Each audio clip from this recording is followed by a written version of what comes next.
Welcome to the Unscripted podcast. I'm your host, Sarah Nicastro. You might notice today's episode looks a bit different than you're used to, and that's because we are recording this live at Field Service Palm Springs 2025. So welcome. And Laurie, thanks for joining me. Thank you. I'm joined by Laurie Battaglia, who is the CEO of Aligned at Work. Laurie gave the opening keynote to the event yesterday, titled Thriving in Times of Disruption and Change, Lead Yourself First. It was a great keynote, really set the stage for the event. And so we're going to talk through some of the points that you brought up in your keynote and how they're relevant to some of the other topics that are being discussed here this week. Yeah. Our audience knows all about the external pressures, the internal challenges, the rapid pace of change. Yes. And your presentation was really about the importance of leaders taking care of themselves first. You know, the old put your mask on, first mentality. Absolutely. And, the thing that stuck out to me that we chatted about a bit earlier was that, last year at this event and other events, I would say last year, every session was AI. And you still see that represented here. But what I appreciate is how it's become a more embedded part of the conversation, not just the focus, right? And I was pointing out to you earlier that your session, the way I felt like it really set the stage for what's being covered here is there is now this through line in a lot of the conversations about the importance of not only self-care and, the hard work that it takes for leaders to be in this frame of mind to be able to engage and influence their teams, but then the importance of that person-to-person relationship in bringing talent in, keeping talent, motivating your teams, and ultimately working through these challenges and working toward innovation, right? So it really did a good job of that. And I think it's topics that this audience might not always have been used to talking about. Yes. So tell everyone, we did a breathing exercise. We did some box breathing. We did. And I know there was people in the room that were like, wait, what? Right. What are we doing? Yes. Yes. So what I wanted to talk about, though, is, how you felt about bringing this topic to this audience. Yeah, it was interesting. When I started talking to Maureen Azzato, who organized the whole thing, we talked about, what should the topic be? And we talked about leadership. And I said, the one that's really taking off is thriving in times of change. And it's about leading yourself first. And she added the term disruption. And I'm glad she did, because that's going to be my new title going forward from this event. I think that everybody's been so buffeted by all the things that you talked about. But then we have these personal lives that cause us to not stop and take care of ourselves sometimes, because I mentioned in the talk, the sandwich generation of raising kids, aging parents. It doesn't just hit women anymore. It's women, men, everybody. And I think that too often we forget that we really have to set the time aside for ourselves. Yeah. Especially when you have lives like yours and like mine, where we're on the road a lot, and so are so many of the people that are at this conference. They're on the road all the time. And it's hard to get a good routine down. It's hard to watch what you put in your mouth. It's hard, sometimes you just need like that quick hit of caffeine or the junk food or whatever you're going to have, because you need to have something now. And that's the only thing that's around. So I think it's really up to leaders to prioritize themselves. And I don't hear it at conferences like this, but sometimes, especially when we get into women's conferences, we'll hear about, it's not selfish. I'd like to kick that word totally out of the language, because honestly, if we don't take care of ourselves, our body responds, and it usually ain't pretty when it shuts us down or makes us sick or whatever response we're going to have. Yeah.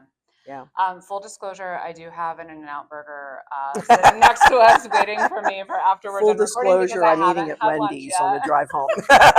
So, I mean, yes, there are those moments. Yes. But I think, in the bigger picture, what we're really talking about is, the dynamic nature of the world that we and these leaders here are living in really requires us to figure out how can we center ourselves, how can we maintain the energy it takes to lead teams in this era of constant change, constant transformation. So you shared in the content that you distributed for everyone 3 success patterns. Okay, and I'm hoping you can touch on these. So first, if you can talk a little bit about is the controlled urgency approach. Yeah, the controlled urgency approach is really about balancing urgency with important things. Mm-hmm. And I think a lot of times we get trapped and caught in the urgency. And especially once that starts, it's hard to break that pattern. Mm-hmm. But we need to set aside the thinking time to be leaders. Um, I don't really want to say self-care because I don't know if that really resonates with people, but you need to slow down and not just focus on the urgent things. Mm-hmm. So it's constantly asking yourself, am I balancing this or am I being pulled this way? If you start feeling like you're all keyed up, Mm-hmm. and I mentioned that a lot of times people then will resort to yelling or shutting down and Mm-hmm. getting away from everybody. And if you can remain balanced, there'll be less of the extremes. Mm-hmm. So the extremes will be there, Yeah. but it's one way or another. And if you can sort of strive for the middle and balance both, you're in good shape. Yeah. So I did a presentation with Clinton from Tomra Recycling yesterday, and he actually brought up this idea that, service leaders tend to, as part of their nature, be firefighters. Mm-hmm. They incline toward that. Mm-hmm. And it's actually interesting that you use that terminology because I did a podcast at the beginning of the year with Roy Dockery, Mm. and we talked about how there's this challenge of service leaders not being included in the C-suite and not Mm-hmm. having a voice at the table. And Roy made the point of how important it is to break free of that firefighting Ooh, tendency yeah. to really be able to be more effective. So this idea of if you let everything consume you as Yes. urgent, right? Yes. You're not going to then have the time, energy, focus, stamina for the things that truly are, right? Yeah. And so being able to do a better job of distinguishing, Yeah. what's worth your energy and when, instead of prioritizing everything, essentially. Exactly. I'm thinking of I've had a couple of clients and I've seen companies where it's firefighting all the time. Mm-hmm. And I'll tell you, they flame out eventually, Mm-hmm. just to kind of go with the firefighting theme there. They flame out. They are unable to break free because once you get into that, it's really hard to just step aside from it Mm-hmm. and go, okay, wait a minute, how do I get strategic about this? Yeah. And a lot of this stuff that makes for good leadership, it's strategizing sometimes with yourself. Mm-hmm. And when you have a pattern of always being in the middle of drama, it's really hard to break that. Mm-hmm. Sometimes therapy is needed, honestly, because that pattern can come from childhood and Right. trauma and all the things. So I think leaders really need to have that self-awareness. Where do I need to put my focus? How long is this firefight going to go on? Mm-hmm. And how do I break free of that? Right. Mm-hmm. Yeah, that makes sense. Now, the second of the 3 success patterns is the dual focus strategy. Can you talk Mm-hmm. about that one? Um, Feed me back what I said about that. You've probably got that written down I there. The don't. dual. Okay. But when you don't have your slides. right. And let's just say, okay, if I were to, Oh, I think it was on me and team. okay. Yes. Okay. It's taking care of yourself so that you can be there for your team Okay. members. That's what it is. Yeah. And it's that combination of how do you get yourself centered so then you can be there for people and build trust and build the relationships that really get things done. Yeah. What I was thinking about too is a point Mindy Bookness made in a panel conversation yesterday where, she was saying that she reached a point where to avoid burnout, she really had to start reflecting on where to say no. And what Yes. she realized is that when she started Goodness, doing yes. that, she was enabling her team more to be empowered and to make decisions. And so, there's Yeah. also this thing of it feels good to be needed, Mhm. but if you let everyone need you all the time, Yes. then you don't end up having that space Yeah. that you need to avoid burning out or what have you. The other thing I thought of when you were asking me what we might have meant is with dual focus, the other piece of this often is that service leaders especially have to maintain a dual focus on, what are the immediate needs Mhm. and what are And we the long working toward in the term. long term. And Yeah. we've talked a lot here this week about how quickly things are evolving Yeah. and what that means in terms of like, one, the long term isn't that long. Right. you know I had it's that it's like conversation this it's morning. so rapid, how things are changing. And so we used to be able to easily look 5-10 years ahead and set a strategy and work Yes. toward that. And now with the pace of change, Oh, everything's moving too so fast to fast. be able to feel Yes. firm in what that looks like, Yes. which makes it more important for these leaders to have time set aside intentionally to be doing that more innovative, creative thinking, to work more on, okay, what do the next 1 to 3 years look like, Yeah. not just what are the fires today, right? Yeah. So when I Yeah. thought of dual focus, that was the other thing that came to Yeah. mind for I me, think you're is right. just if you let yourself get so wrapped up in today, Mhm. you rid yourself of the opportunity to look ahead, and we Yeah. don't live in a time where you can not do that. I was having a good conversation with Gail from Siemens this morning, and we were talking about how, you used to set a 5-year timeline. So, like, okay, these are the skills right now, but then in 5 years, what will it be? And she said, I think what we're thinking is 5 years is actually two. And I said, I think you're right, Mm-hmm. because the pace of change is just so quick. If you would have told me I would be where I am with AI now in Mm-hmm. my own business versus where I was maybe a year ago, Mm-hmm. I wouldn't have known how much I would depend on it and how much I would use it to really save us time, make us more productive. Now we can just edit and do the things because it pulls the information together Mm-hmm. so fast. Yeah. And we use it in a number of different ways, but oh Yeah. my goodness, the content and the writing, which I enjoy, Mm-hmm. sometimes really takes immense focus. And when they spit it back out to you, it's like, oh yes, I didn't even think about it that way. Mm-hmm. For sure. Hmm. So the third one is the tech human balance framework. Yeah, yeah, it is. It is exactly what I was just talking about. Mm-hmm. I have a team of me and my assistant Fawn and my project overseer Heather, and we all use it. Fawn especially Mm-hmm. uses AI a lot to Mm-hmm. pull things together. Heather is starting to use it too, and I use it constantly, and I use it for funny things sometimes. But I think with leaders in field service, a couple of years ago, all AI all the time, and people are important. I like to say profit and people balance that. But Mm-hmm. I think the tech and person balance too is, how are you going to use it yet not take the human touch out of there? Mm-hmm. How will you balance those two things? Yeah. Yeah. Yeah, and I was actually thinking about that this morning. Fabio Raffone of Tetra Pak did a keynote, and he was talking about how they, as a company, have successfully shifted their field technicians from thinking just about going to solve problems to, they call it the red carpet He told me mentality, and about the that idea afterwards. of helping them understand how they're doing more than just fixing things, and Hmm. how they're, the importance of communication, how they're responsible for that relationship with the customer, how they're advocating for the brand, etc.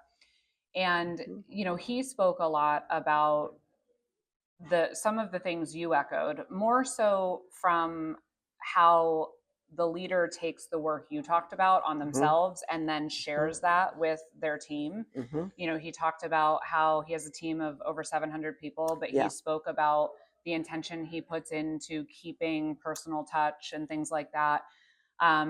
But what I also love is he said Tetra Pak's mission is to protect what's good in people, food, and the planet, not Yes. the balance sheet. And And I I had a love that he conversation. made that statement because, we do need to keep in mind, Yeah. particularly when we're thinking about AI, there's a lot of opportunities, even in these earlier phases of leveraging AI to really impact efficiency. And that can bring tremendous value, but Yes. we can also overshoot to Yes. where we take that too far and we become greedy in the efficiency gains, and we don't actually, another point Craig Bruns from Crown said yesterday, when you think about achieving ROI of a technology Mm-hmm. implementation, specifically with efficiency, if you don't share that benefit with your employees, they'll cannibalize it for you. Yes. So he was saying if you gain back, Mm-hmm. well, I mean, this wasn't necessarily his example, but let's just say his point was if you gain back 5 hours of efficiency a week, absorb 3 of that and give them 2 hours of Yeah. time back, right? Yeah. And so keeping this balanced view of how do we harness this, but how do we Yes. also continue to prioritize our people? Yeah. I was talking to Fabio. I was in a meeting when his keynote was going on and was ready to run in and realized it had just ended. So he and I met afterwards, and there's a couple of interesting points. One was what you were talking about, the mission. He described as their purpose. And I said, oh, my leadership model has greater purpose in it, and it's different and bigger than mission. Like it, Mm-hmm. and I find that a lot of companies don't funnel that down and through the organization, and it can pull people apart. Mm-hmm. Because I worked with an organization that did not know what its purpose was and Mm-hmm. disagreed, even in the senior team, as to Mm-hmm. what it was. The other thing that he said was that, and this happened in a hallway conversation with a couple of gentlemen that are here from Australia. Um, I'm talking about what's often termed the hustle culture of the Mm-hmm. US. Mm-hmm. And Fabio was mentioning being born in Switzerland and what that means for the culture he grew up in. Mm-hmm. And the Australians said the same thing. Gee, we don't have to remind ourselves to stop and focus and center, Yeah. because that's just part of who we are, and that's just kind of how we are raised. And I wondered, it made me stop and go, this is kind of interesting Yeah. because that's very much a U.S. centric For thing, sure. for sure. It is interesting because over the last few years, I've had an opportunity to talk to leaders in a lot of different regions. Hmm. And what I've learned is so Tetra Pak is a Swedish company. And in places like the Nordics, a lot of the conversations that are very not only relevant, but can be controversial here, Hmm. DEI, Yes. things like that, Yep. they're not really even conversations there. Do you know what I mean? Right. And things like Yes. work-life balance, it Yes. is more embedded into their local culture. And I Definitely. think there's a lot of ways that companies who, are more US centric that want to lead the future, Hmm. especially when we think about what today's talent wants, et cetera, Yeah, they should be looking to organizations like that for they inspiration really should. because it is the way things are going, in my opinion. Hmm. I'm And there with you. it is that balance of actually Marco Hugo Gutierrez, another Tetra Pak leader, and he's Europe based, did a presentation at Field Service Europe last fall, and I think I either wrote about it or did a podcast about it because it was very impactful. Hmm. But he talked about how when you don't balance your focus on profits and customer satisfaction Yeah. with also your employees, Yep. you will fail ultimately. You Yes. can, drive results and still do good. You can drive results and still treat You people can. well. And there's just a lot to be said for, understanding how that works for companies like Tetra Pak and Yeah. others in practice and thinking about how we move away from that hustle culture, drive, Yeah. bottom line at all costs Yeah. mentality because it is very toxic. It chews people up and spits them out the other Mm-hmm. end. And my mission in life is to stop that from happening because we Mm-hmm. spend so many hours at work and Yeah. so many hours in places like this away from our families. Why do we want to carry all that stuff home with us? Mm-hmm. And there's better ways to do it. And I For just think sure. we need to kind of wake up to that. He Yeah. mentioned to me, what was the other thing that he was talking about? He said, sometimes I hear, focus on the customer first. We focus on our people first. They'll Mm-hmm. take care of the customer. And I was like, yes, Yeah. very Yeah. much. Now, you're aligned at work. There's 5 pillars. Can Hmm. we talk really quickly about what those are? We can. Okay. Yeah.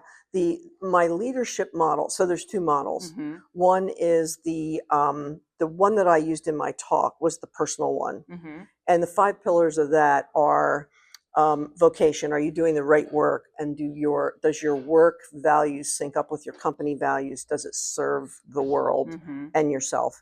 The second one is relationships. Do you know how to build a support system around yourself? Mm-hmm. And are you the support system for others? Mm-hmm. Because I believe in reciprocity. My third one is finance. Mm-hmm. And the interesting part about that one is it can look at first blush like, what does this have to do with people? But I believe that money holds a lot of sway over us, Mm-hmm. and that we oftentimes stay way too long in relationships and jobs and situations Mm-hmm. because we're afraid about the money, or we need the benefits, which is another way of saying money. Yeah. And all of those things keep us stuck in things.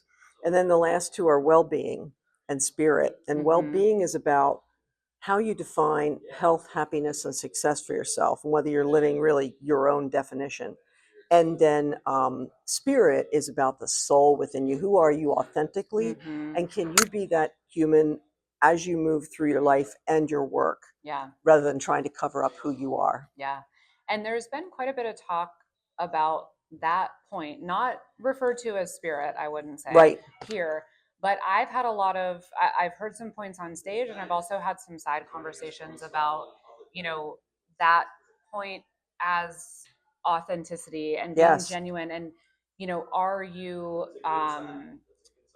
are you doing it with an organic desire Yeah. to, you know, bring good into the world or to help people? And, Right. I think Fabio even said in his presentation this morning, that impact of leaders on a team, you can't fake it. No. Like, you can't, it's Right. not something that you They can, and feel it it. comes back to your point about, purpose to mission to Mhm. values. Yes. Some companies that have those, they're nothing more than words Right. that a marketing department put together Right. to attract talent, or because they look good, or Yep. because they're trying to check a box.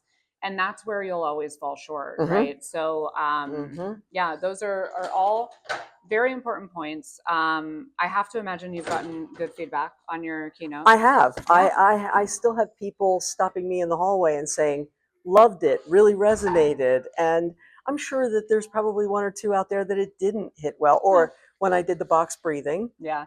you can't tell from the stage, especially when you tell people just to do it through their nose instead of like Yeah. out Yeah. into the audience.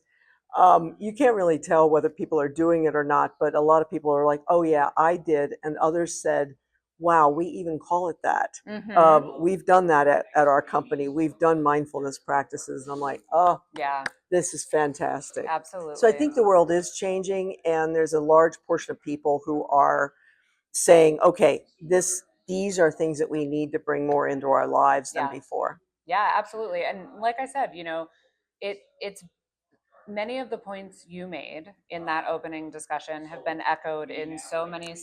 sessions and side conversations at the conference. And for me personally, it's just a pleasure to hear, Yeah. because it is very important. And when we Yeah. talk about where companies have the most challenge, Mhm. it's always related to the people parts, whether Mhm. that's within themselves or how they're engaging with their teams. Yes. And these things are what make the difference. Yeah, and while it they might are. be sort of foreign concept or exercise to do box breathing to Yeah. some of these folks, it's great to see it represented here. Yes. And becoming a more embedded part of these discussions. Yeah. So Much more awesome. common than we thought it used to be. Absolutely. Yes. Now, Laurie, if folks want to find out more about your work, where Yes. can they go? Well, you can find me on LinkedIn. Mhm. So Laurie Battaglia on LinkedIn.